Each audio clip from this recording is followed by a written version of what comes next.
Bismillahirrahmanirrahim. Assalamualaikum warahmatullahi wabarakatuh. Alhamdulillah rabbil alamin. Allahumma salli ala Muhammadin wa ala alihi wa ashabihi ajma'in. Baik, kita teruskan pelajaran kita. Sekarang kita baca dan kita pelajari wajibatus sa'i au syurutuhu. Jadi yang berkaitan dengan sa'i lagi. Setelah pada pelajaran yang lewat kita belajar tentang tawaf. Ya, tawaf, sekarang tentang sa'i lagi. Karena urutan kegiatan kita kan dari tawaf kemudian sa'i. Nah, gitu. Itu kegiatan di Masjidil Haram. Kalau sa'i sudah di luar dari Masjidil Haram tapi masih berdekatan dengan Masjidil Haram. Nah, baik, kita lanjutkan. Apa pula yang mesti di dalam ibadah sa'i itu? Kalau kemarin di tawaf, berarti syaratnya sekarang. Syurutus sa'i. Masih ingat kita? Syarat sesuatu yang menentukan sahnya suatu ibadah. Ma yatawaqqafu alaihi sihhatus syai'. Jadi syarat itu tidak boleh dipandang ringan, dipandang enteng. Karena dia menentukan sahnya ibadah yang kita lakukan. Itu makanya kita awali pelajaran kita dulu dengan syarat. Kemarin tawaf juga syarat yang mesti ada di dalam ibadah tawaf itu. Sekarang di ibadah sa'i. Nah, kita lihat. Lisa'i bainas safa wal marwah syurutun au wajibatun. Sa'i antara safa dan marwah itu ada beberapa syarat dan sesuatu yang mesti diperhatikan. Nah, ini syarat. Jadi kalau tidak ada dia, tidak sah sa'i kita. Ingat, kalau tidak sah sa'i, berarti tidak sah haji kita. Karena dia masuk rukun dari haji, rukun dari umrah. Nah, baik, kita lanjut. Pertama apa? Ayyataqaddamahu tawafun sahihun. Pertama syaratnya sa'i itu didahului oleh tawaf. Nah, berarti ketika kita ingin sa'i di tempat sa'i nanti, itu syaratnya pertama harus setelah tawaf berarti. Nah, jangan dibalik. Artinya apa? Sa'i dulu, baru nanti tawaf di Ka'bah. Jangan. Ada kemungkinan seperti itu, bisa jadi. Karena mungkin ada masuk dari arah tempat sa'i mungkin. Tempat tinggal kita dari arah Aziziyah misalnya. Nanti mau masuk Masjidil Haram, mungkin masuk melalui tempat sa'i. Nampak orang sepi misalnya. Kita padahal mau tawaf. Sa'i saja kita dulu. Nanti tawaf misalnya. Tidak boleh. Jadi syarat pertama, ayyataqaddamahu tawafun sahihun. Didahului oleh tawaf. Tawaf ini pun tawaf yang sah. Jangan tawaf yang batal pula. Nah, itu makanya ketika kita tawaf itu juga harus pastikan betul tawaf kita sah dan cukup syarat yang sudah kita pelajari yang lewat itu.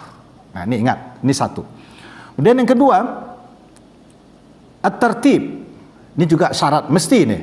Kalau tidak ada dia tidak sah sa'i. Apa itu tertib? Bi ayyabda'a bis safa. Maaf, bisa juga dibaca bi ayyubda'a bis safa wa yuhtama bil marwah. Dimulai di safa dan ditutup atau diakhiri di marwah. Itu udah paham kita itu. Kenapa? Kita mulai dari safa. Jadi kalau ini Ka'bah ini, nah ini nanti di sebelah sana kan tempat sa'i. Kita gambarkan sebegitu dulu. Nanti miring dari arah sudut Hajar Aswad bisa masuk ke Safa. Andaikan jalan langsung dari sini, itu berarti langsung menyudut itu kita sampai di Safa. Berarti dari sana mulai. Jangan di akhir di Marwah di sini nanti. Sebab jalannya kan dari ini Safa, jalan di akhir ini Marwah. Sedangkan di dalam masjid ini Ka'bah. Jadi dia tidak terlalu jauh antara sudah tawaf dengan tempat sa'i. Nah itu ingat syarat yang kedua, mulai dari Safa. Kalau tidak tahu nanti kita ragu-ragu, tanya aja di dalam Masjidil Haram, Safa misalnya, kan ditunjuk orang pintu arah ke sana. Atau mungkin ada jalur khusus yang dibuat yang ujungnya juga nanti sampai di Safa. Tuh yang kedua ya, ayyubda'a bis Safa wa yuhtama bil Marwah. Jadi diawali di Safa, diakhiri di Marwah. Itu syarat yang kedua. Kenapa? Li'annahu sallallahu alaihi wasallam bada'a bis Safa. Ini kita baca di buku kita, karena itu kita ngikut Nabi. Nabi mulai sa'i dari Safa ke Marwah. Padahal di haji kita dituntut untuk mengikut Nabi. Khuzu anni ya manasikakum. Ambil ibadah haji kamu itu yang dari saya, kata Nabi. Bukan yang dari otak kita masing-masing. Bukan menurut yang enak bagi kita masing-masing, tapi menurut yang dikerjakan oleh Nabi kita sallallahu alaihi wasallam. Baik, yang kedua. Yang ketiga, ayakuna sab'ata asywat. Sa'i itu 7. Nah, itu jangan dikurangi, jangan dilebihkan. Bagaimana 7-nya itu? Ya, 1 ke Marwah, dari Marwah ke Safa itu juga dihitung 1. Jadi jangan kembali dihitung 1 itu sudah sampai di Safa, jangan 14 jadinya nanti. Jadi ini Safa nih, jalan kita dulu sampai di Marwah. Nah, Marwah ini dihitung 1. Balik lagi dari Marwah ke Safa, itu udah 2, berarti di Safa 2. Berarti di Safa ini 2 ini, yang genap berarti.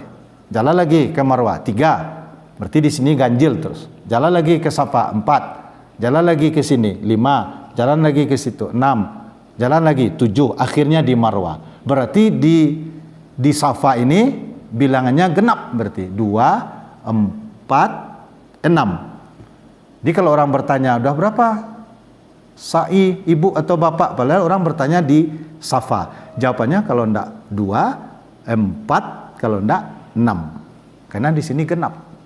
Di Marwah gitu juga. Berarti jawabannya harus ganjil. Andaikan ada orang bertanya di Marwah, udah berapa sa'i bapak ibu? Kita udah di Marwah nih dari Safa. Ya bisa 1 jawabannya, bisa 3, bisa 5 dan 7. Nah, paham? Disitulah kita mengamalkan 7 kali ini. Jadi tidak sama dengan tawaf. Kalau tawaf kan di mana mulai, kembali kita di sana dihitung 1. Di sa'i jangan di mana mulai, datang lagi ke sana dihitung 1. Tidak. Nah, itu bedanya. Kalau dihitung di mana mulai, dihitung 1, nanti kita berakhir di situ, 14 nanti sa'i bapak dan ibu, sa'i kita semua. Dihitung 1 balik, berarti padahal sudah 2, dihitung sudah 1. Berarti nanti berapa itu? 14 ya? 14 nanti jadinya sa'i. Jangan 14, 7 aja cukup. Syaratnya 7. Taib. Yang ketiga itu ya. Baik, yang keempat, isti'abu ma baina Safa wal Marwah. Harus mencakup betul-betul area Safa dan Marwah itu. Nah, ini sudah diatur oleh pemerintah Saudi, sudah digiring ya, sudah dikondisikan. Ketika kita sudah melingkar di daerah Safa, itu sudah mencakup bukit Safa itu dan sudah sah. Tapi jangan pula kita cari di bawahnya itu lagi, dikurang itu lagi. Padahal sudah dikondisikan. Insya Allah ini akan bisa dilakukan oleh jamaah. Begitu juga di Marwah nanti. Jangan dipotong jalan. Di tengah misalnya, andaikan ada nanti capek kita ramai orang di saat akan mendaki misalnya, ada nampak jalan pintas kalau ada nanti. Nah, jangan dipotong jalan itu. Kalau dipotong di sini padahal Marwah di sini, berarti kita tidak isti'ab, tidak meliputi, tidak menjangkau Marwah itu namanya. Padahal syaratnya betul Safa dapat terinjak, di Marwah juga dapat kita injak dan kita lalui dan kita lewati. Itu yang keempat. Kemudian yang kelima, kita lihat di situ, ayyakuna sa'yu fi maudhi'is sa'i. Jadi sa'i itu harus di tempat sa'i, di daerah tempat khusus. Jadi memang di Safa dan di Marwah dan di daerah itu. Jadi ada jalan pergi ke Marwah, nanti balik lagi ke Safa. Itu udah di tempat sa'i, udah dikondisikan juga itu. Entah kalau masing-masing kita ingin cari keluar saja kita misalnya, itu ya sudah tidak sah sa'inya. Kenapa? Laisa fi maudhi'is sa'i, tidak lagi di tempat sa'i yang sudah ditetapkan. Berarti dia tidak dari Safa ke Marwah lagi, sudah di luar di halaman masjid misalnya. Itu tidak boleh. Walaupun ramai orang nanti di tempat sa'i, tidak apa-apa, lewati saja karena jalannya kan jalan terus. Ramai atau macet itu tidak ada berhenti, walaupun agak lambat barangkali karena ramai itu. Ini yang mesti 5 itu. Jadi kita ingat di kepala kita bahwa kita syarat sahnya sa'i, kalau tidak ada yang lima ini tidak sah. Pertama didahului oleh tawaf, berarti kita sudah tawaf. Yang kedua kita harus tertib mulai dari Safa diakhiri Marwah. Yang ketiga harus mencakup betul dari Safa dan terdapat pula Marwah, kita injak dan kita lewati. Yang keempat 7, jangan dikurangi, jangan dilebihkan. Nah yang kelima di tempat sa'i yang sudah ditetapkan itu mesti tuh 5 itu. Nah sekarang yang sunnahnya, boleh yang sunnah ini tambahan. Kalau tadi yang mesti, yang sunnah ini perlu juga kita ketahui untuk tambahan ibadah dan pahala kita. Apa sunnahnya? 1, misalnya yang pertama yaitu kharaja minal bab ila safa. Jadi misalnya kita keluar dari pintu, selesai dari Hajar Aswad, sudah tawaf, sudah salat, kita mulai juga dari sini. Selesai dari Hajar Aswad, kita menuju pintu Safa. Nah dari Hajar Aswad ini disunahkan fastalamahu, disunahkan kita beri isyarat juga kepada Hajar Aswad sebelum kita melangkah ke Safa. Ini sunnah saja. Kenapa? Karena Nabi begitu. Nabi setelah selesai tawaf, selesai salat, raja'a ila rukni, Nabi kembali ke Hajar Aswad, lalu beliau fastalamahu, beliau menyentuh Hajar Aswad, baru nanti menuju Safa. Ini boleh kita lakukan. Tidak pun tidak apa-apa kalau sempit atau ramai orang, tidak masalah, langsung sajalah ke Safa. Sudah tawaf, sudah salat sunat tawaf, sudah minum air zam-zam, nah langsung misalnya digiring, kita langsung saja ke Safa, tidak masalah. Tapi kalau ada kesempatan kita istilam menyentuh Hajar Aswad, dari Hajar Aswad kita berangkat menuju Safa, boleh. Bismillahirrahmanirrahim, Allahu Akbar, kita langsung ke Safa. Itu sunnahnya. Yang kedua, juga dianjurkan kita itu dalam sa'i itu berdoa.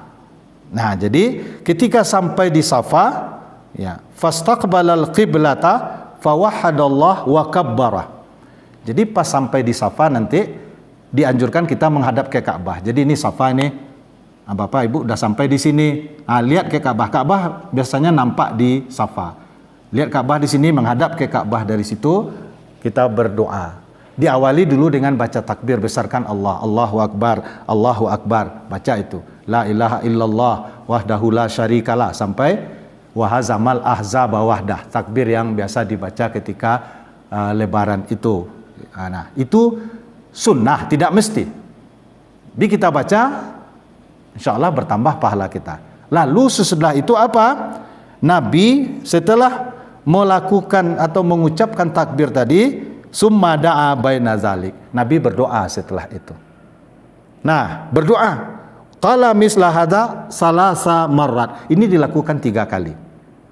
Jadi ini sunnah nih Bapak Ibu, jangan diremehkan ini, karena Nabi menganjurkan dan memperbuat seperti itu. Ketika berada di Safa, menghadap ke Ka'bah, ini Ka'bah di sini, Safa di sini misalnya. Nah, kini masuk tadi, ini Safa menghadap ke sini, lalu besarkan Allah, Allahu Akbar, Allahu Akbar. Boleh kita baca takbir itu.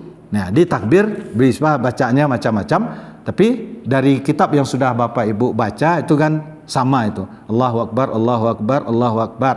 Bisa juga alhamdulillah alladzi alhamdulillahi ala ma'aulana. Ini kalau di kitab kita baca. Tapi kalau tidak hafal sebanyak itu, tidak masalah, kita baca takbir. Karena Nabi kabbara di situ. Takbir dan mengesahkan Allah Subhanahu wa taala. Allahu Akbar, Allahu Akbar. La ilaha illallah wahdah anjaza wa'dah wa nasara abdah wa hazamal ahzaba wahdah. Itu membesarkan Allah. Artinya mengagungkan dan membesarkan Allah Subhanahu wa taala. Kemudian summa da'a baina zalika wa qala misla hadza salasa marrat. Jadi sudah itu berdoa, kita mintalah apa yang mau diminta kepada Allah Subhanahu wa taala. Ini dikerjakan oleh Nabi 3 kali. Ketika Nabi mengerjakan itu 3 kali, tentu kita juga ikuti 3 kali. Jangan diremehkan. Oh, andaikan tertinggal itu tidak berdoa, bagaimana? Sah sa'i. Tapi yang syarat sah tadi kan 5 tadi. Kalau ini tambahan pahala. Baguslah kita ikuti itu. Kenapa kita buru-buru selesai sa'i? Padahal ini yang kita cari dalam ibadah haji ini. Kita sudah bersengaja, berupaya maksimal untuk mempersiapkan ibadah kita. Sekarang kita kerjakan pula mana yang maksimal itu. Karena ini yang kita cari dalam ibadah ini. Kesempurnaan semua pelaksanaan ibadah kita. Jadi lakukan 3 kali. Jangan terpengaruh. Makanya kalau ada bapak dan ibu misalnya bergandengan dengan orang, berjanji harus sejalan terus, nah, agaknya di sini perlu kita berlapang dada atau berlapang hati. Karena di sini kenikmatan ibadah, bapak ibu berdoa dulu. Setelah mengucapkan Allah Maha Besar, Allahu Akbar, sampai hazamal ahzab wahdah, kemudian berdoa. Angkat tangan dalam berdoa. Nah, baru minta kepada Allah. Dalam berdoa itu mintalah apa yang kita butuhkan. Itu sangat terasa dan lezat nanti di dalam mengamalkan ibadah sa'i itu. Karena ingat kemarin dihadiskan, diingatkan, tawaf dan sa'i dan melempar jamarat, kata Nabi itu adalah untuk zikir kepada Allah Subhanahu wa ta'ala. Kan sering hadis itu kita dengar atau disampaikan oleh guru-guru, innama ju'ilat tawaf bil bait wa bainas safa wal marwata wa ramyul jimar li iqamati zikrillah. Hadis riwayat Imam Abu Daud, hadis 1888. Artinya apa? Dijadikan tawaf dan sa'i dan melontar jamarat itu untuk melaksanakan zikir kepada Allah. Jadi jangan diremehkan zikir ini dalam ibadah tawaf, ibadah sa'i, melontar jamarat nanti dan ibadah-ibadah haji lainnya. Karena apa? Karena itu juga penting walaupun tidak menjadi syarat sah ibadah itu, tetapi itu jangan diremehkan. Karena hakikat kelezatan ibadah dengan zikir itulah Bapak dan Ibu. Makanya Nabi ingatkan innama ju'ilat tawaf bil bait wa baina safa wal marwa wa ramyul jimar li iqamati zikrillah. Jadi untuk melaksanakan zikir. Kita sudah paham kemarin zikir itu yang isinya doa dan menyanjung atau memuji Allah. Qaulun siqa li du'ain aw sana'in. Kan itu pengertian zikir. Zikir adalah perkataan yang isinya doa meminta kepada Allah atau isinya membesarkan dan mengagungkan Allah. Misalnya subhanallah, alhamdulillah. Itu kan mengagungkan dan memuji Allah. Itu zikir itu. Bisa juga dalam zikir itu ada doa meminta kepada Allah. Nah, itulah di antara yang dituju juga di dalam ibadah haji dan umrah itu. Ketika tawaf, ketika sa'i dan melontar jamarat dan kegiatan nanti wukuf di Arafah dan segala macamnya kegiatan kita, jangan lepas lidah kita zikir, hati kita juga jangan lepas dengan Allah Subhanahu wa taala. Itu makanya kita dianjurkan itu dan Nabi lakukan itu 3 kali. Lama berarti kita sa'i antara Safa dan Marwah? Iya. Enggak masalah. Kita kan enggak harus buru-buru. Kenapa harus buru-buru cepat selesai? Kita ingin mencari kelezatan di dalam ibadah. Kita ingin merasakan ibadah itu enak. Jadi ketika Bapak Ibu nanti pas sampai di Safa, sebelum memulai jalan menuju Marwah, karena Nabi menganjurkan dan Nabi melaksanakan, besarkan Allah dulu, Allahu Akbar, Allahu Akbar, Allahu Akbar. Kemudian di la ilaha illallah wahdahu la syarikalah lahul mulku wa lahul hamdu wa huwa ala kulli syai'in qadir. Nanti la ilaha illallah wahdah anjaza wa'dah wa nasara abdah wa hazamal ahzaba wahdah. Itu kalau hafal. Ini kalau tidak kan bisa ada buku, tapi buku itu dihayati isinya ada di hati kita. Ketika zikir kita itu kita paham supaya dapat pahala. Kemudian berdoalah. Memang doa tentu yang kita paham dan yang kita butuhkan kepada Allah Subhanahu wa taala. Jadi baca takbir, kemudian berdoa, kerjakan itu 3 kali di Safa dan di Marwah. Nah, karena Nabi juga lakukan itu di Marwah apa yang beliau lakukan di Safa. Berarti Nabi berdoa di Safa juga berdoa di Marwah. 3 kali di Safa, 3 kali juga di Marwah. Nah, itu penting. Kadang jamaah sering lupa di situ, ibu-ibu dan apa-apa. Kenapa? Karena ingin cepat, mungkin ingin cepat selesai sa'i sehingga lupa mengerjakan yang sunnah. Walaupun sunnah, tapi itu akan menambah kelezatan kepada rasa ibadah kita itu. Akan beda nanti hasilnya Bapak Ibu dari hanya sekedar kerja, selesai kerja sa'i dari Safa Marwah, Marwah Safa lalu selesai. Beda nanti rasa yang Bapak Ibu bawa pulang atau selesai sa'i itu dengan orang yang atau kita yang melakukan zikir atau berdoa selama di Safa, berdoa selama di Marwah, dan sambil jalan itu juga kita berdoa. Nah, ini yang perlu jadi catatan di sunnah dari sa'i itu. Jadi di Safa berdoa menghadap kiblat, di Marwah juga menghadap kiblat, cuman kadang bisa tertutup Ka'bah ini di Marwah, tapi yang jelas arahnya tetap ke kiblat, ke Ka'bah kita di Marwah. Itu meminta atau membesarkan Allah Subhanahu wa taala itu. Itu catatan di dalam sa'i yang perlu kita sampaikan. Kemudian juga sunnahnya ketika berada di antara bainal mailainil akhdarain. Nah, kan ada istilah kita antara dua pilar hijau. Jadi di situ kita disunahkan ya. Fi wasatil mas'a itu dia di tengah tempat sa'i. Jadi disunahkan al-isra lizukur fi wasatil mas'a. Ini kita baca di sini. Jadi kita disunahkan bersegera, tapi bagi laki-laki. Jadi jalan agak cepat sedikit di antara dua pilar hijau. Kita berjalan agak cepat. Dengan ditambah bacaan boleh. Yang kita sering hafal itu Rabbighfir warham wa'fu wa taqarram wa tajawaz amma ta'lam innaka ta'lamu ma la na'lam innaka antallahul a'azzul akram. Itu kalau lihat apa, kalau enggak kan baca buku, tapi intinya ada di dalam diri kita. Kita baca buku tapi kita hayati isinya. Ya, kita Rabbighfir ya Allah, ampuni dosa saya ya Allah. Jadi harus zikir itu Bapak Ibu untuk kita semua kita paham. Karena zikir tidak diberi pahala kalau tidak paham. Sementara di tawaf dan sa'i kita dianjurkan berzikir. Nah Bapak Ibu, sementara juga di zikir itu kita dituntut juga untuk paham. Bukankah juga kita baca di kitab la yusabu zakirun ala zikrihi illa idza arafa ma'nahu walau ijmalan. Orang yang berzikir tidak akan diberi pahala oleh Allah kecuali kalau dia paham makna zikirnya itu. Paham yang dibaca itu, mengerti di hati kita yang kita baca ini nih. Kalau membesarkan Allah terasa memang Allah kita besarkan, kita memang kecil. Subhanallah, maha suci engkau ya Allah. Terasa oleh kita kecil, Allah maha segalanya. Allahu Akbar. Ketika baca Allahu Akbar terasa Allah engkau lah yang paling besar. Akbaru kabirin. Yang paling besar dari segala yang besar itu hanya engkau ya Allah. Saya ini kecil ya Allah. Terasa oleh hati kita membaca itu. Apalagi kita berdoa. Ketika minta Rabbighfir ya Allah ya Tuhanku, ampuni saya ya Allah, warham, sayangi saya ya Allah. Terasa oleh kita. Yang kita baca, kita hayati, itulah orang yang berpahala di dalam berzikirnya. Ingat itu. Jadi di dalam ibadah haji kita dituntut berzikir. Iya. Apa itu zikir itu? Qaulun siqa li du'ain aw sana'in. Perkataan yang isinya adalah memuji, menyanjung, membesarkan Allah, atau isinya berdoa atau meminta kepada Allah. Jadi doa itu bagian dari zikir. Nah, kemudian dalam berzikir kita dituntut juga untuk paham yang kita baca. Kalau dia berbentuk membesarkan Allah, terasa kita membesarkan Allah. Kalau itu memuji Allah, terasa kita memuji Allah.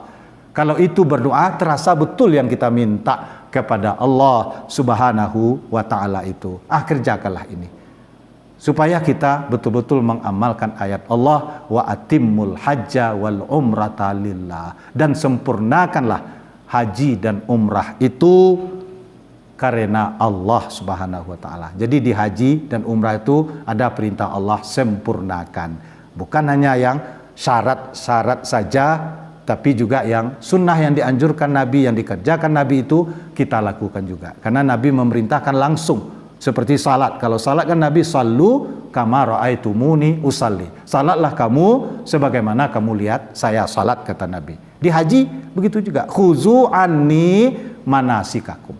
Ambil yang dari saya dalam ibadah haji kamu itu. Artinya apa? Contohlah ibadah haji saya. Kan itu. Mari Bapak dan Ibu jamaah kita jalankan ini, kita berusaha dan kita ikhlas sehingga kita nyaman dan kita lezat menikmati ibadah yang kita lakukan itu insya Allah. Barangkali itu dari pelajaran sa'i yang perlu jadi catatan kita. Demikian, makasih. Subhanakallahumma bihamdika asyhadu alla ilaha illa anta astaghfiruka wa atubu ilaik. Assalamualaikum warahmatullahi wabarakatuh.